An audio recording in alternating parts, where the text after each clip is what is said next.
I watched Rambo 1 last night. I hadn't watched it in a number of years. When I was a child, I watched the 3 Rambo films a number of times, and I felt like a real cool kid, a big man watching these. I don't know, were they 15s, 18s films? And when you're a boy, you love the violence. You love the idea of a one-man army lurking in the woods, taking out all these officials, beating the odds. But watching it as an adult, you still enjoy the violence. Let's be honest, you still enjoy the violence. But you notice things you didn't notice as a child. And last night, I watched it and I was thinking about how Rambo, many of us are Rambo in one way or another. You're told if you do this, if you do A, B and C, then you'll get D, E, F and the rest of the alphabet. And then you find out that the stingy bastards won't even give you a D. They won't even give you half of D. They give you nothing after all your work, after all your sacrifice. And Rambo, he went off to fight for his country. He was told, he was educated. He was told this is the right thing to do. You go off and you defend your country. You defend the values of your country. Off he went into a hellhole. He was in a prisoner of war camp. He gets back to America. He's met at the airport by a group of his fellow Americans, and they spit at him. They're disgusted at him for being a soldier, for fighting in a war that they disagree with. I would say, thinking about it, that you have the military industrial complex. They want to make as much money as possible, and patriotism is just a method. It's just a technique in order to make as much money as possible. And the anti-war movement, the head honchos there, I don't think they really have a problem with the military industrial complex making money. You can be sure they move in the same social circles. I would say their problem is with the method. They're afraid that patriotism could get out of hand. But yeah, that's Rambo, that's John Rambo. Goes off, fights for his country. God only knows the nightmares he has now. Mentally, he's not going to be well. After his experience in a tropical jungle,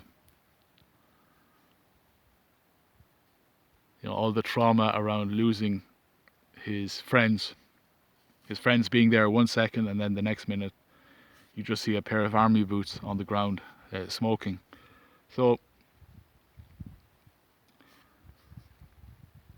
Rambo has been trained by the government. He's a killing machine. And he arrives in this town, this quiet American town, and his idea is he's going to meet some guy that was in his platoon, and it turns out that guy is dead. And so he's just drifting around. He's picked up by a policeman or a sheriff, and he's brought off. He's brought off outside the town. He thought he was getting a lift to somewhere, but the cop just drops him outside the town. I think Rambo, he asks, can I, do I have permission to eat something here? And the cop is like, no. And And then Rambo's like, why are you pushing me, man? And the cop is like, we have a quiet town and we don't want people like you, drifters, changing that. So you have this small town. They want to keep things the way they are. They don't want any blow-ins. And then you've got John Rambo, who went off to fight in his mind so that he could protect towns like that.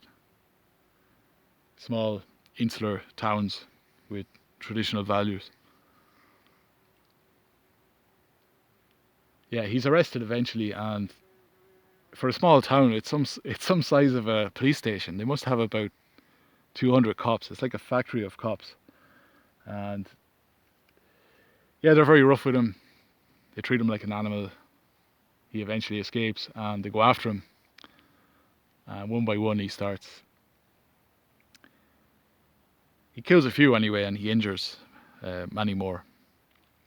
At the very end, his colonel in the army comes, and he's trying to get Rambo to give himself up, and Rambo has a breakdown then. He reveals all his anger, all his frustration. He thought he would be rewarded for being a soldier, and he realizes he's now hated by his country. He's despised, and he's redundant as well. All those skills are redundant. Well, they saved his life in the film, but generally all his skills are redundant. In a peaceful American, progressive America, these skills will not be needed. Generally speaking, they won't be needed. So I was thinking of all those people who are told if they go off and they get a diploma or they get a degree, they'll be rewarded. And they get that piece of paper and they find out that they're not going to be rewarded, because then they have to get another piece of paper and another piece of paper and another piece of paper. You've got people who are told if they save money, they can buy a house or they can buy a car, and they start saving money, but the money loses value over time. And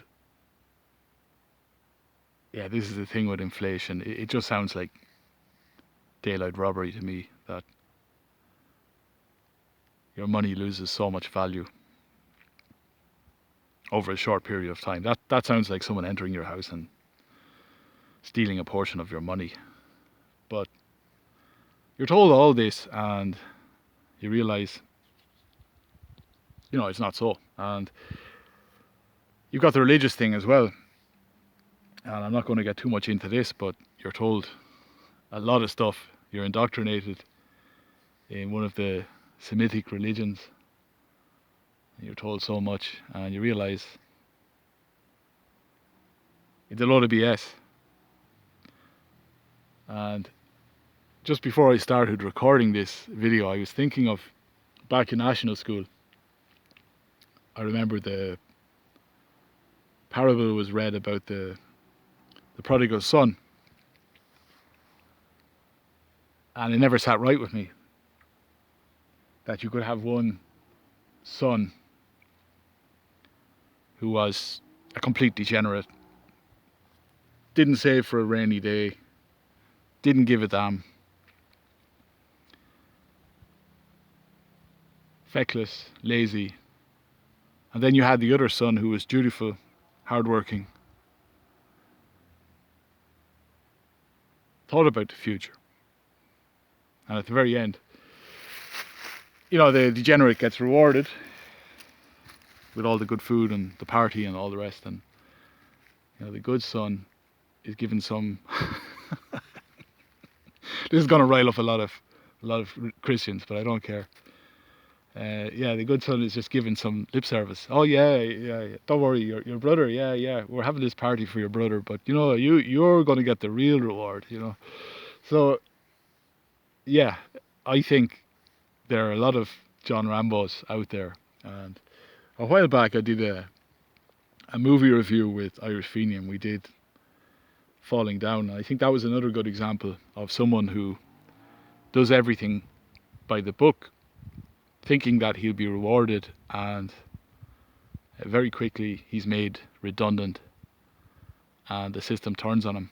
And to finish up this video, I was thinking of how a John Rambo case would work in today's climate. You've got some special forces guy on the rampage. He's a product of the government. He's the government's Frankenstein monster. And let's say, you know, he's killed a number of civilians. Maybe the police have given him a rough ride and he's taking his vengeance out on the government. You know, the government, I think, would very quickly be able to present to the world a backstory. They could very quickly create a backstory and say that John Rambo, you know, reports are very sketchy, even though they'll know how many times this guy pisses every day and what he has for breakfast. They'll say reports are sketchy, but we, you know, according to our sources, he converted to Islamic fundamentalism. Or they'll say, you know, he had mental health issues. They'll, you know, very, very neatly be able to sweep it under the carpet. People will say, oh, remember that guy who killed 50 people in the forests of Washington State? Turns out he wasn't well upstairs. Now, what's on TV?